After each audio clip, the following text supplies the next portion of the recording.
volta. Falamos hoje aqui no programa Roda de Conversa sobre o ensino médio.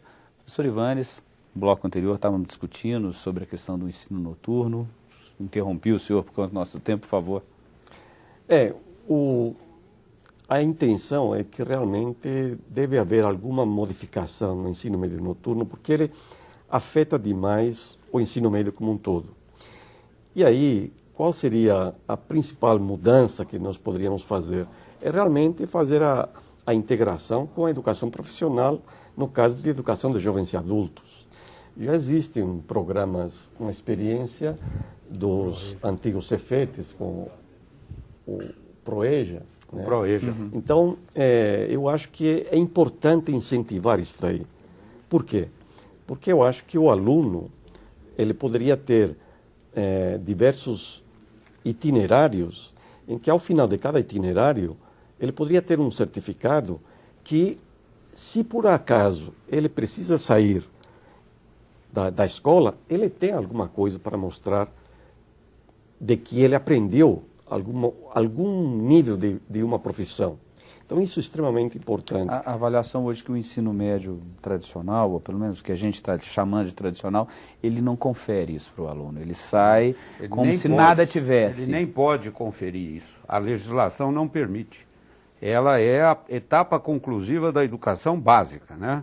Mas para que a qualificação para o trabalho se efetue, há necessidade de ter uma articulação com a educação profissional. Porque na fala anterior dos alunos, eles colocam muito isso, tem uma expectativa em relação à empregabilidade, à colocação no mercado. O que acontece na fala deles, quer dizer, basta o título do ensino médio, né? Basta a conclusão para que ele entre em qualquer trabalho. Não haverá repercussão no exercício profissional dele daquilo que ele aprende no ensino médio. Então, o que a gente tem que fazer questões... também é estudar o que é a profissionalização possível dentro dessa limitação legal. Né? Porque, como tal, a gente pode distinguir aqui, né? Quem termina o ensino médio ganha um certificado. Quem termina a educação profissional ganha um diploma. Então, quando você associa as duas coisas, é o melhor dos mundos. Agora, o certificado me dá chance de prosseguimento de estudos no ensino superior. Então, o sujeito diz, bom, pelo menos é este caminho e eu tenho pela frente. Não é? Agora, qual é a dificuldade? É que a gente, nessa integração, não são dois cursos. Você não faz ensino médio e educação profissional. Tá. É uma integração. Então, isso aí é que é a dificuldade. E aí é que realmente você precisa formar os professores para que isso aconteça de fato. E aí você precisa de infraestrutura, porque boa parte das nossas... Eu estou falando do Brasil, claro, né? Boa parte das nossas escolas de ensino médio herdam edifícios, salas, carteiras do ensino fundamental. Sim. E, evidentemente, de 15 a 17 é muito diferente de 10 a 14. Então, o tamanho e tudo. E depois os laboratórios, a necessidade de toda esta parte de infraestrutura, que, por exemplo, o ensino noturno absolutamente não propicia. Eu acho que tem uma questão interessante com relação à formação de professores também, é que nós não temos muita clareza sobre isso. É preciso que nós discutamos o que é formar professores. Eu tenho impressão, a minha experiência, pelo menos, né, é que nós não temos formação específica de professores.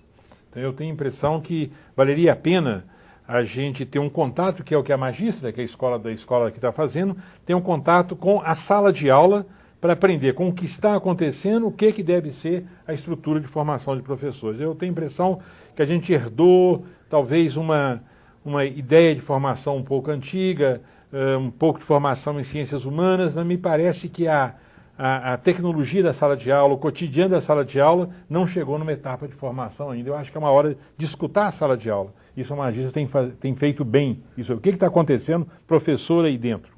Não é? Eu acho que é extremamente importante o que ele está falando, porque todo Estado, eu acho que deveria ter um centro de formação de professores. Por quê? Porque ele está perto da escola.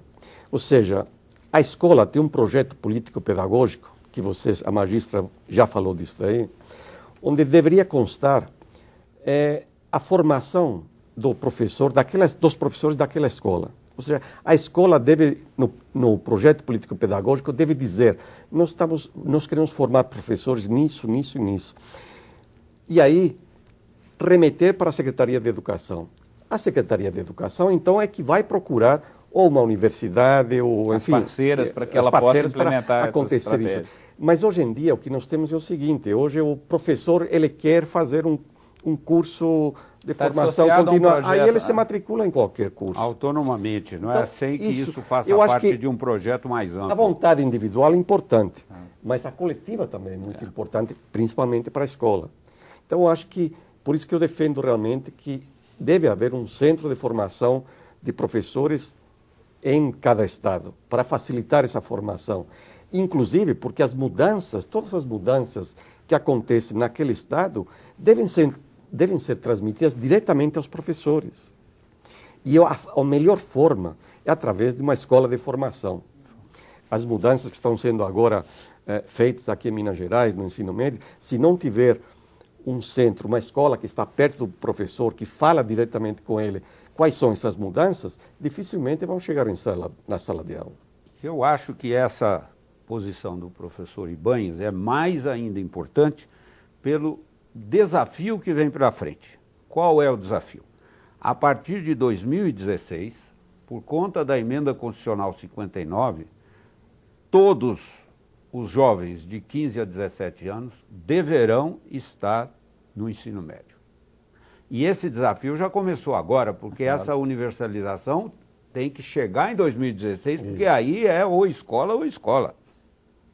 Né? Então o desafio se torna mais urgente, esse tipo de proposta de um centro formador que trabalhe, né, de uma forma orgânica o que aquele Estado quer e precisa oferecer para os seus professores como uma forma de depois devolver para os alunos um ensino médio de qualidade. E escutar os próprios alunos, e é esse o convite que eu vou fazer agora, quais as expectativas que eles têm em relação ao ensino médio. É claro que a gente fez um pequeno recorte com alguns alunos, e é isso que a gente vai colocar aqui agora. Alguns dos nossos alunos dizem o que eles esperam desse ensino médio.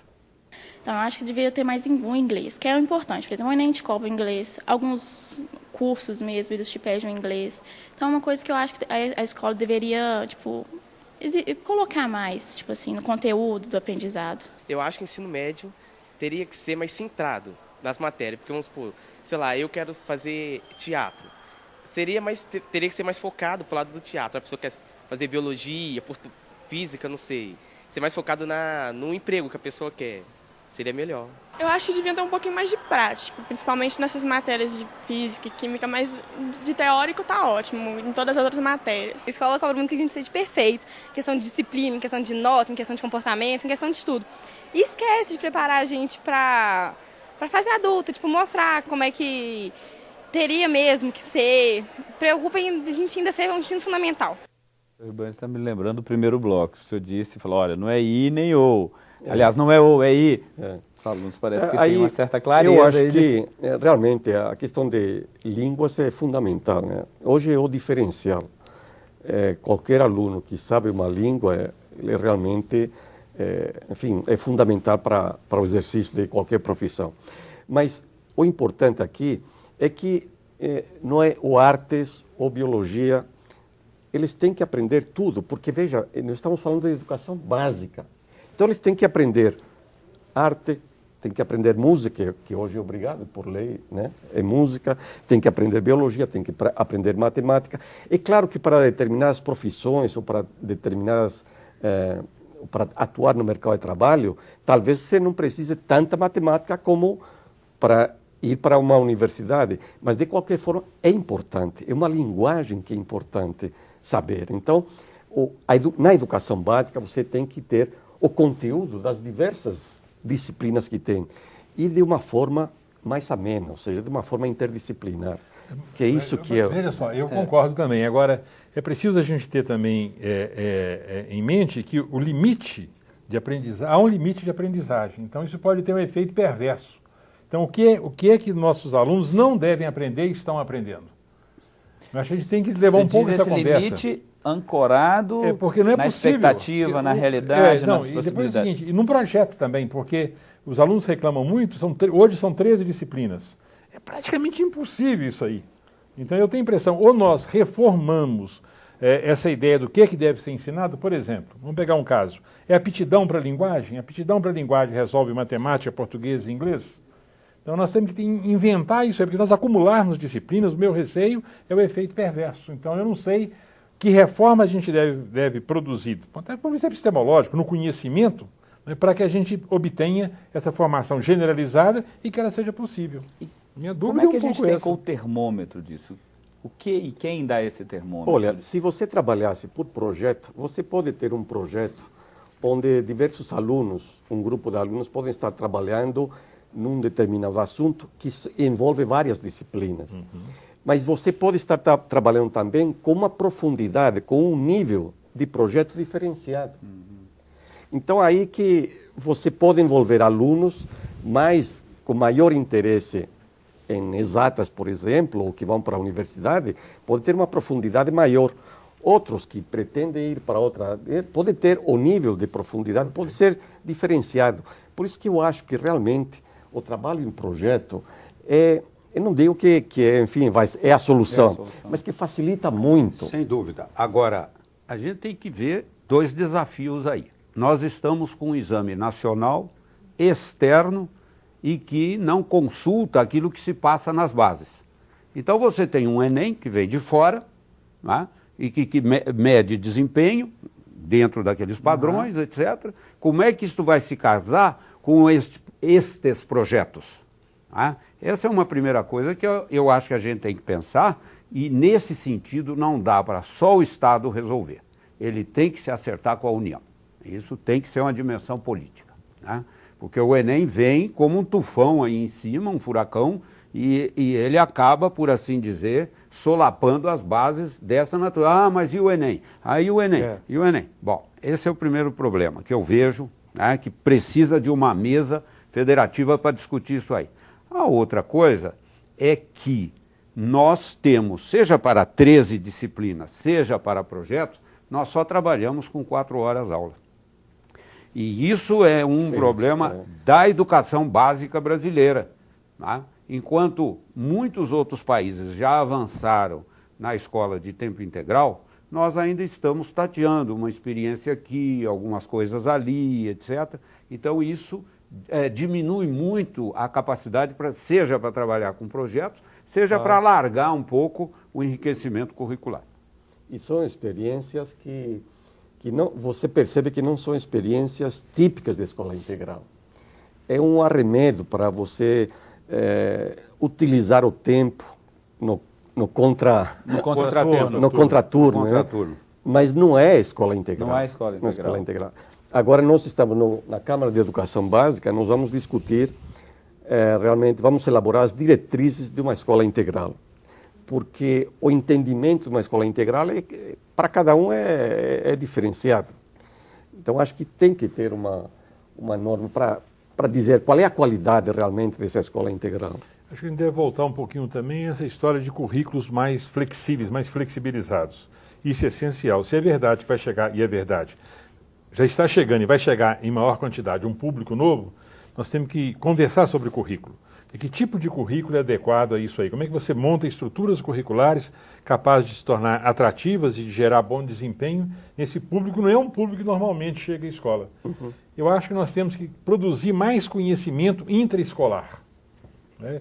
Tamanho de escola, composição de turma e por aí adiante. Conhecimento dentro da escola. Eu acho que nós temos hoje poucas teorias com algum grau de testabilidade. Nós precisamos avançar um pouco nisso aí. Eu acho que a Magistra pode ajudar muito nisso aí, no sentido de recolher experiências que estão acontecendo, bem-sucedidas, e se é possível refletir sobre isso.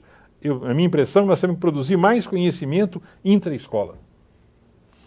Isso é fundamental se você quiser saber quais são as expectativas dos estudantes a respeito dos caminhos que eles querem fazer para frente, e se você quiser fazer um diálogo com projetos, né, e com flexibilidade curricular, isso é fundamental. Agora, o que você não pode é você ter um exame de final de saída que de repente não tem muita sintonia com isso que está se passando porque aí na você vai base. gerar uma frustração, exatamente, porque isso descompasso. é realmente aquilo que é a anti-avaliação. E diga-se de passagem uma certa, vamos dizer assim, para usar uma palavra suave, uma certa distração das universidades com relação a isso. Elas Daí a capitularam formação, muito novamente, rapidamente entendo. essa ideia do Enem, né, e desconhecendo o ensino médio de trás. Veja, as universidades públicas, elas praticamente não formam professores para o ensino médio. Ele estava falando sobre a formação específica. Há um déficit enorme de professores para física, química, biologia, matemática, e hoje também para língua estrangeira, para português, enfim. Isso daí é um problema estrutural nosso. É claro que a falta de condições, quer dizer, você tem que associar a formação a uma carreira, né? Enfim, então, a uma jornada, a jornada que permita que o professor possa ter tempo para se formar também, numa formação continuada. Então, tudo isso daí tem que entrar. Agora, nós começamos muito tarde a preocupar-nos com a falta de professores. Enquanto outros países, quando faltam professores de uma determinada área, procuram analisar quais são as alternativas que se tem. Ou você isenta o professor aposentado de pagar imposto quando ele volta para a sala de aula, ou você traz professores de outros países. Enfim, os países se preocupam, é algo extremamente sério para eles, é muito estratégico. Aqui no Brasil, só recentemente que a CAPES criou uma diretoria para formar professores de educação básica, mas ainda nós temos um déficit enorme. Então, isso daí, como que você pode falar do Enem e tudo mais, quando você sabe que tem alunos que não tiveram aula de física? Claro. Que não tiveram... Eu espero, Ibanez, que com uma discussão sobre um sistema nacional de educação, isso encontre um caminho de resolução. Por quê? Porque você tem, no âmbito da União, você tem o estabelecimento de diretrizes. Você tem no âmbito dos estados a operacionalização disto. E você tem nas universidades, na maior parte, instituições privadas, e agora com mais força com educação à distância, você tem o processo formativo. Então você tem 3 polos de exercício de poder em relação ao ensino médio. Se esses 3 polos não se sentarem juntos e não se acertarem, nós vamos ficar cada um atirando para um canto. Mas se não acertar também o salário dos professores, aí nós vamos eu ter sei um que programa para isso. Eu sei que é delicado, é um tema delicado, mas é fundamental. Quer dizer, não tem... A atratividade. Bom, nós vamos agora para um rápido intervalo, né? Lembrando que você pode participar do Roda de Conversa aqui pelo canal Minas Saúde. E existe também a opção de assistir pela internet no canal YouTube da Magistra. Basta digitar www.youtube.com.br/Magistra SEE, de Secretaria de Estado de Educação de Minas Gerais. Tudo junto. Ou você pode ainda ter acesso ao programa a partir do site da Secretaria de Estado de Educação. Na página inicial existe um banner. O endereço é o www.educação.mg.gov.br. Na página inicial tem um banner, você clica e tem acesso ao programa. A gente volta já já.